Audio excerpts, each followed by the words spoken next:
Hi friends, இப்போ நம்ம வந்து குக்கிங்லாம் ப்ரிப்பேர் பண்ணியாச்சு. லன்ச் ரெடியாக இருக்குது. ஃபஸ்ட் என்னென்னு பார்ப்போம். ஃபஸ்ட் வந்து இது வந்து பன்னீர் ஃப்ரை, மிளகுத்தூள் தூக்கலாக போட்டு நல்லா பண்ணியிருக்கோம். செகண்ட் தால்ச்சா பண்ணியாச்சு, mutton dalcha, egg fry. Fourth வந்து தக்காளி chutney,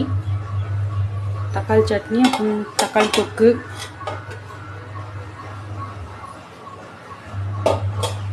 chicken biryani. Enough today lunch. நம்ம வீட்டில் இன்றைக்கி தான் குக் பண்ணியிருக்கோம். வாங்க சாப்பிட்லாம். நீங்களும் இதே மாதிரி குக் பண்ணி சாப்பிடுங்க. தேங்க்யூ வாட்சிங்.